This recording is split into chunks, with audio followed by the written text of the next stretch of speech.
परेश महेश विलेशय भूषण भो सांब सदाशिव शंभो शंकर शरणं मे तव चरणयुगम्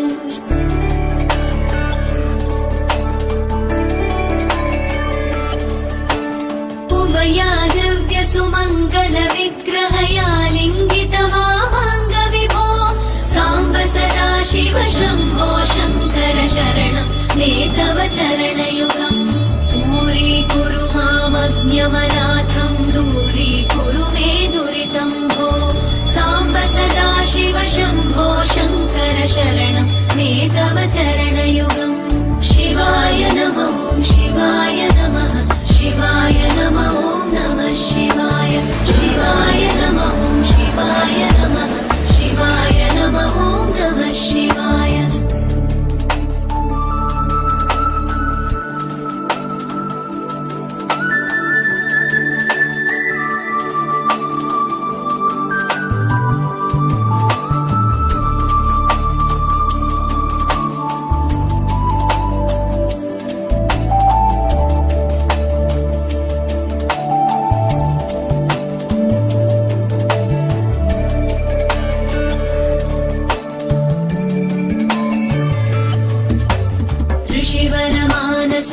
सचराचर जनन स्थितिलय कारण भो सांब सदाशिव शंभो शंकर शरणं मे तव चरणयुगम्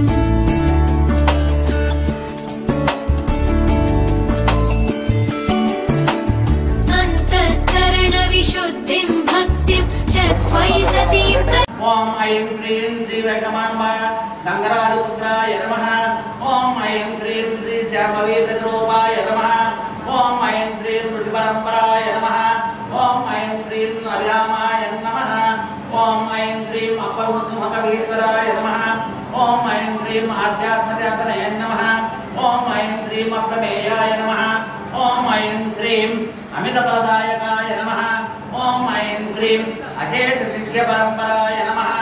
ओम ऐं क्रीं अंजनासुरपूजिताय नमः। ओम ऐं क्रीं अस्खलित ब्रह्मचारिणे नमः। ओम ऐं क्रीं आदिमध्यान्तरहिताय नमः। ओम ऐं क्रीं अशेष शिष्य परंपराय नमः। ओम ऐं क्रीं आश्रितवत्सलाय नमः। ओम ऐं क्रीं आदर्शकर्म योगिने नमः। ओम ऐं क्रीं आर्यावर्त हरिहर ब्रह्मादि रूपाय नमः। ओम ऐं क्रीं क्षणमात्र संकल्प दर्शनाय नमः। ओम ऐं श्रीं श्री वेंकटरामाय नमः।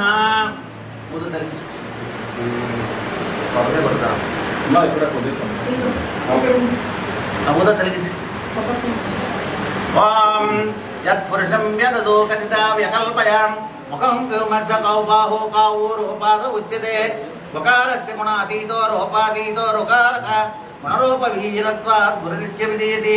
श्री वेंकटराम योगीन्द्र गुरुदेवाय नमः। धूपमाग्रापयामि। आबाला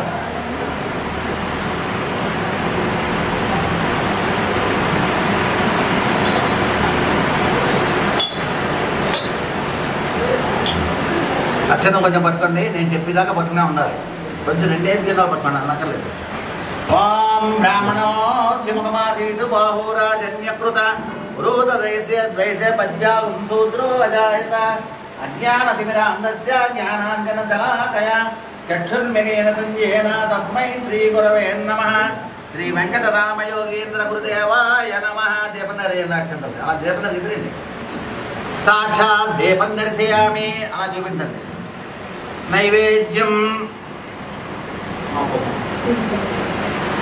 చంద్రమా మనసో జాత చక్షు సూర్యో అజాయత ముఖాదింద్రస్య అగ్నిస్య ప్రాణాద్వాయురజాయత సర్వం గురుముఖాద్లబ్ధం సఫలం పాపనాశనం యద్యదాత్మహితం వస్తు తద్ద్రవ్యన్న వించేత్ ఓం భూర్భువస్సువః ఓం తత్సవితుర్వరేణ్యం భర్గో దేవస్య ధీమహి ధియో యో న ప్రచోదయాత్ సత్యందత్తేన పరిచింతయామి అమృతమస్తు అమృతోపస్తన్మసి శ్రీ గురుదేవతాభ్యో నమః అవసరార్థం నారికేళ కదలీఫల నివేదనం సమర్పయామి ఓం ప్రాణాయ స్వాహ ఓం అపానాయ స్వాహ ఓం యానాయ స్వాహ ఓం ఉదానాయ స్వాహ ఓం సమానాయ స్వాహ మధ్య మధ్య పానీయం సమర్పయామి ఓం బ్రాహ్మణే నమః సర్వేభ్యో దేవేభ్యో నమః అమృతాపితానమసి ఉత్తరాపోసనం సమర్పయామి హస్తౌ ప్రక్షాళయామి పాదౌ ప్రక్షాళయామి పునః శుద్ధ ఆచమనీయం సమర్పయామి తాంబూలం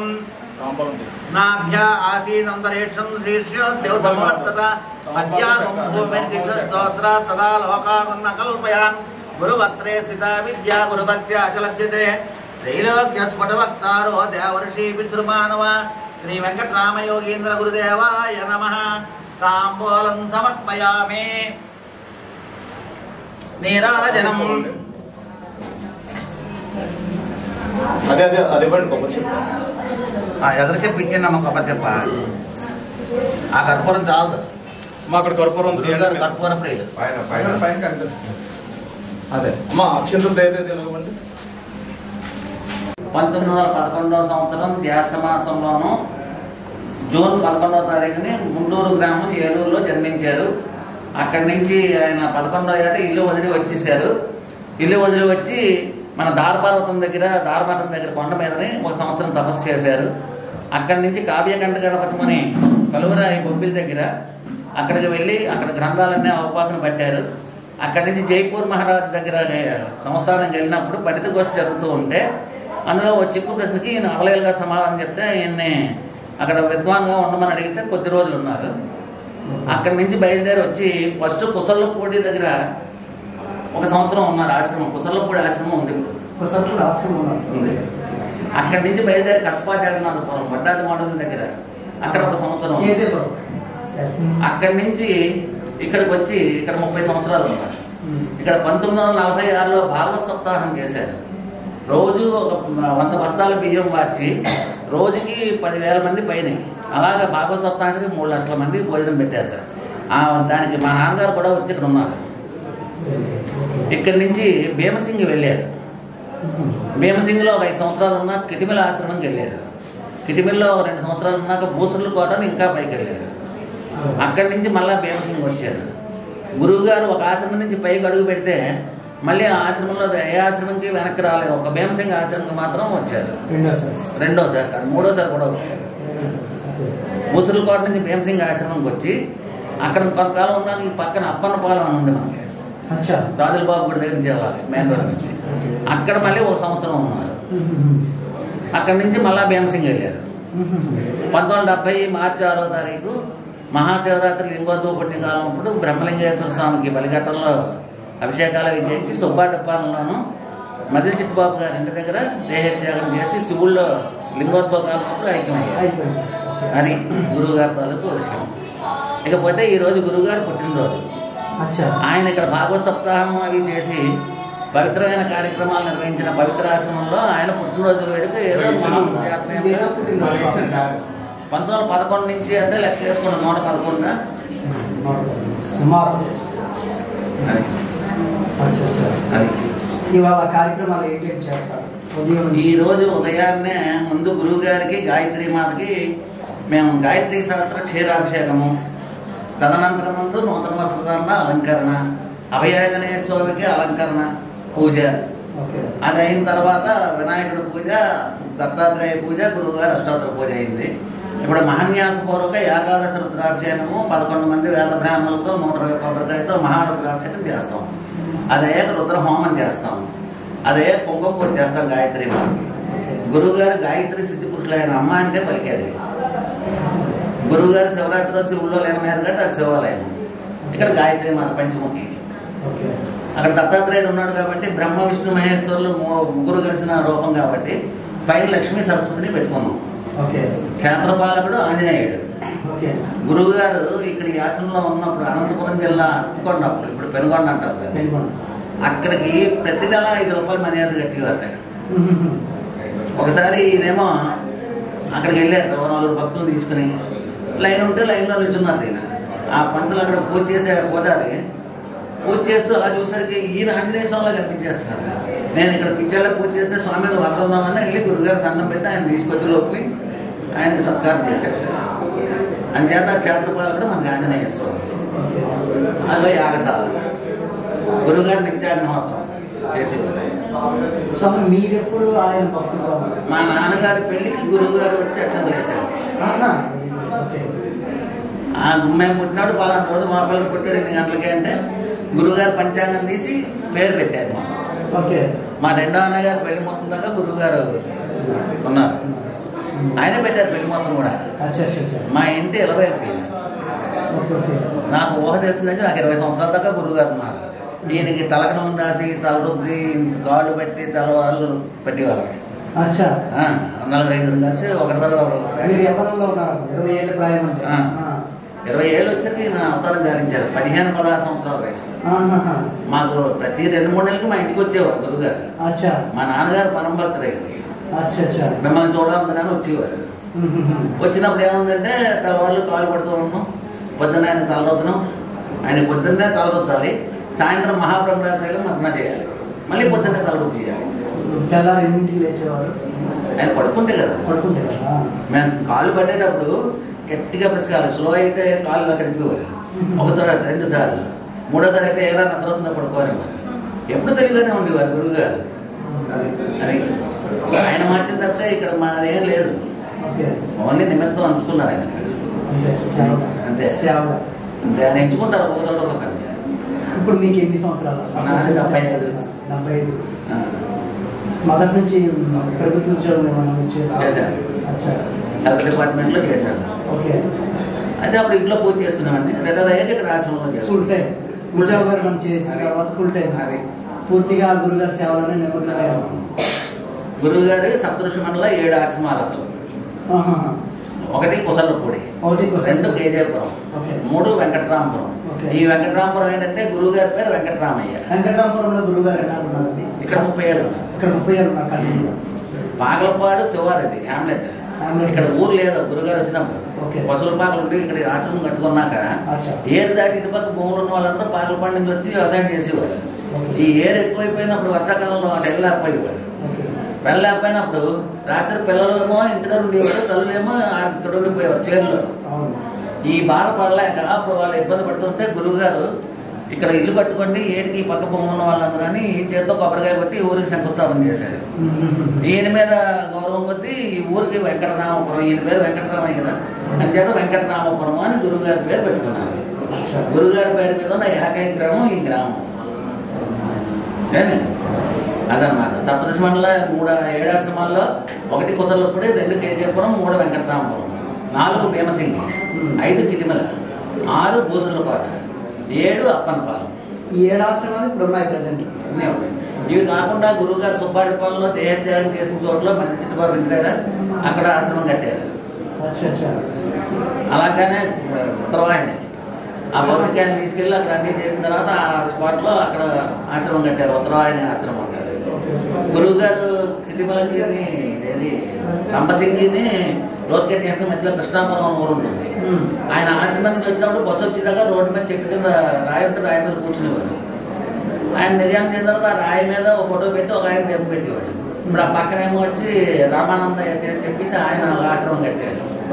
అలా ప్రతి చోట గురువు గారు ఎక్కడ ఆగితే ఎక్కడ నుంచి అక్కడ ఏ ఊరు అయితే ఆ ఊళ్ళో ఆశ్రమాలు ఉన్నాయి. ప్రత్యేకించి ఆ బస్సులు కూడా ఆగేవాట ఆయన గురించి అట్లా.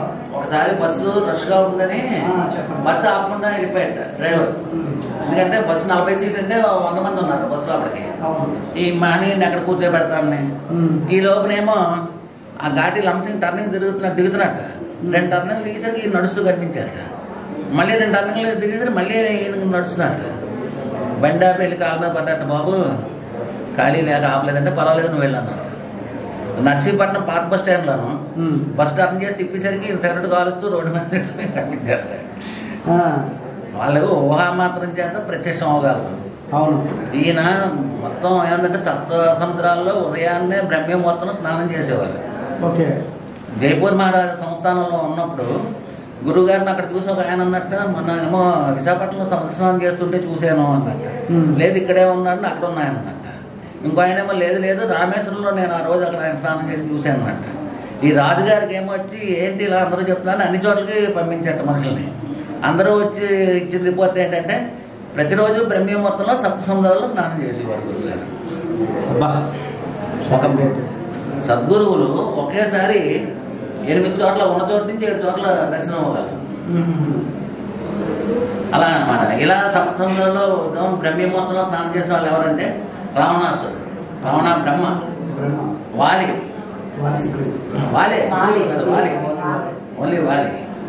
చేశారు. అలాగే ఈయన సప్త సముద్రంలో స్నానం చేసేవారు. ఆయన ఏమందంటే 4 కొండి వారి ఆశ్రమంలో మరే పలానా వాడే వస్తున్నట్టు. ఆ టైం మీద కావాలని 4 వచ్చేవారు. ఆ వండిన పదార్థాలే మళ్ళీ వండడం లేదు, ఆయన చేతులు తీసి పెడుతూ ఉంటే అది సరిపోయేది. అక్షయపాత్ర ఉండేది. ఇప్పుడు కూడా మరి అంతే అక్షయపాత్ర ఉన్నట్టే. ఇక్కడ మేమే పూజకి ఫీజు అడగం ఎవరిని, చందాకి ఎవరిదారి పుస్తకం పాటు వెళ్ళలేదు. వాళ్ళంతా వాళ్ళు ఇస్తే ఇచ్చారు, లేదంటే లేదు. అన్ని పూజ సామాన్లు మేమే ఇస్తాం. పాలభిషేకం, పాలు, సామాన్లు, కుంకుమ పూజ, కుంకుమ అన్ని ఇచ్చి పూజ చేయండి, పూజ చేశారు మనం. అది ఎవరికి కలిగిందో వాళ్ళు పట్టుకొచ్చి పెడతారు. దాన్ని చదివి చేసి మళ్ళీ సద్వినియోగం. భక్తులు మనసులో ఏమని తలంచుకుంటే గురువు గారు ప్రత్యక్షం అవుతారు అనేది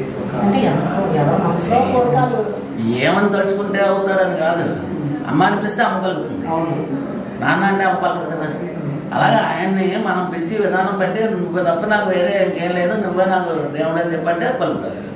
అదే మీరు చెప్తే క్లియర్ గాను అదే చెప్పాను కదా. ఇప్పుడు ఇంకేముంది అంటే ఎవరి మనసులోని ఆయన మనస వాచ కర్మణ మనం సద్గురు పాదాలు పట్టుకుంటే అది ఖచ్చితంగా నెరవేరుతుంది. అంటే ఇవాళ ఇక్కడికి వెళ్ళామో రేపు గొడవడో చెప్పాడు ఇక్కడ పని ఉండడం లేదా, అక్కడికి వెళ్తే అక్కడికి వెళ్ళామా అంటే అది జిగ్జాగ్ అయిపోతుంది. అది దానికి ఏకాగ్రత ఉండి నిశ్చల మనసుతో మనం పిలిస్తే నీ కూడా ఉన్నాను అని చెప్తారు ఆయన. అది సద్గురు తాలూకు మాధ్యమం. మరి మాకు అలాగే నిదర్శనం ఇస్తారు. నాకు నీకు కట్టాలి ఆ టైంకి ఎవరో వస్తారు, ఏమన్నా చేసేస్తాం. ఇక్కడ పాకలపాడు ఆశ్రమంలో ప్రత్యక్ష పర్వదినాలు ఏంటంటే జరుపుకుంటారంటే గురుగారు పుట్టినరోజు కార్తీక మాసం కార్తీక పౌర్ణమి రోజుని 1,00,000 పత్రి పూజ. ఈ శివలింగానికి చేస్తే గురుగారు ఇక్కడ దాకా వస్తారు. 1,00,000 బిల్వార్చన, అమ్మవారికి 1,00,000 కుంకుమార్చన, రాత్రి 1,00,000 దీపారాధన. ఊళ్ళో రామాలయంగా వేస్తాం ఇక్కడి నుంచి. తర్వాత జ్వాలారాధన. నిదర్శనం కూడా ఏంటంటే విగ్రహానికి ఎక్కడన్నా చెమట పడుతుందా? పట్టదు కదా. విగ్రహానికి చెమట అలా కారుతూనే ఉంది. అక్కడ వేసిన ఫ్యాన్లు గుండ్రంగా ఉన్నాయి. శివరాత్రి రోజు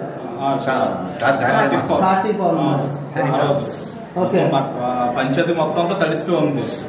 ఇక్కడ నుంచి ముగ్గు నుంచి ఇలా కారుతుంది, చెమట చుక్క కారుతుంది. అక్కడ ఫ్యాన్లు ఉన్నాయి, ఎక్కడ ఫ్యాన్ ఉంది, మొత్తం అంతా ఫ్యాన్లు తిరుగుతున్నాయి. కానీ చెమట మాత్రం. అది ఏంటంటే భక్తులు ఎవరికైనా ఇబ్బంది ఉంటే అది ఆయన తీసుకుంటారు ముందు. ఆ రోజు నాకు తట్టుకోలేకపోతున్నాను, ఏం చేయమంటారు అని అడిగాను. నేను ఫ్రీ అయిపోయాను. ఆయనకి ఏమో వచ్చి చమకారణం మొదలెట్టింది. మా దగ్గర సెల్లో ఫోటో కూడా తీసుకుంది. అది ఈయన మాత్రం ఏం లేదు ఇది అని చెప్పడానికి ఉండదు. ఎంతమంది వచ్చినా ఇక్కడ దేనికి మేము కంగారు పడి పని లేదు, జరిగిపోతూ ఉంటాం. మేము ఎవరిని పూజకి ఫీజు తీసుకోం. పాలభిషేకం పాలు మనం ఇస్తాం, కుంకుమ పూజ కుంకుమ మనం ఇస్తాం, హోమానికి పూర్ణ సామాన్లు అన్నీ ఇస్తాం. పూజ చేసే ప్రసాదం ఏదో గురుగారు ఇచ్చింది పెడతాం. ఇవి కాక నిత్య పూజలు కూడా ఉంటాయి. నిత్యం ఉంటుంది, నిత్య పూజలు ఉంటాయి. అది మామూలు ఎవరింట్లో పెడతాం కదా.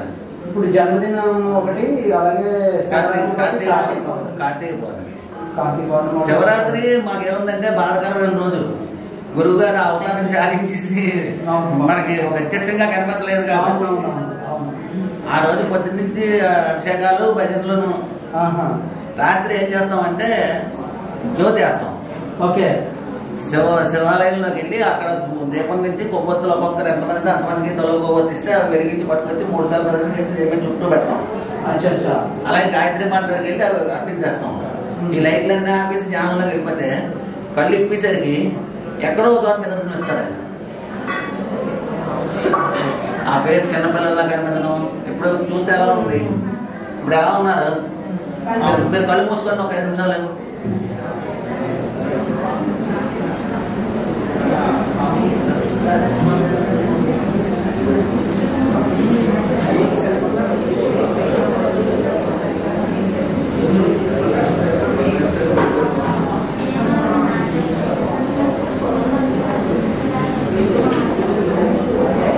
ఇప్పుడు చూడండి, మీరు కళ్ళు ఇప్పిస్తే చెప్పమంది. ఇప్పుడు చూడండి, ఇందాక ఇప్పటికి ఏమైనా తేడా ఉందా లేదా?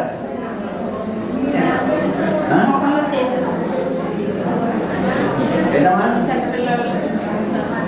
మరి పుట్టినరోజు చిన్నపిల్లలు కాకపోతే పెద్ద అయినా అవుతారు. మొక్క తేజస్సు చిన్నపిల్లలా కనబడతారు. అందులో మారుతూ ఉంటుంది, వచ్చేస్తారు ఒకసారి కంపేర్గా కనిపిస్తుంది. అదే మీరు కూడా ఆలోచించాం, గురువు గారి ధ్యానంలో ఉన్నాం, మీరు చిన్నపిల్లలాగే ఉన్నారు. ఆయన తిప్పుతారు, నాకు సంబంధం లేదు. 45 సంవత్సరాలు మీరు నేను బెడ్ మీద అదే చాలా గారు చెప్పారు. నేను చాలను, నేను కూర్చుని ధ్యానం చేస్తూ ఉంటే ఆయన తీసుకెళ్తూ ఉంటారు. అంతే, నమ్మకం అది. అంతే అంతే. ఓకే, జై గురు.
मित्राय वरुणाय वायवे बृहस्पतयेर्मधुमागम् अदाभ्यः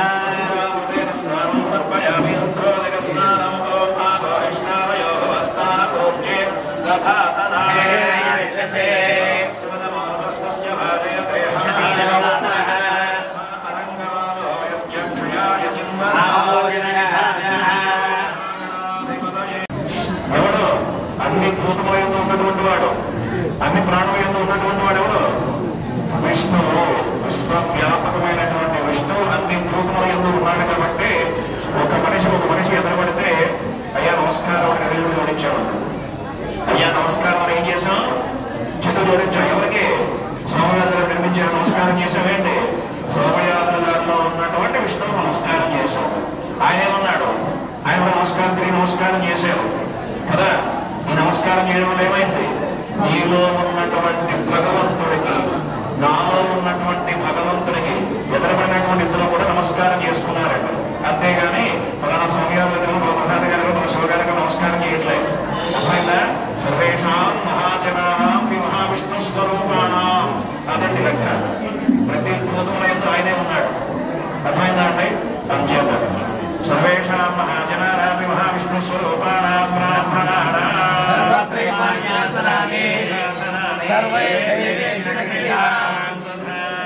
ప్రాప్తవంతు భవంతః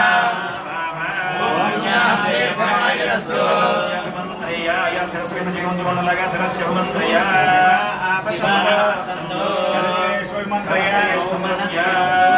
సోమనస్య మస్తో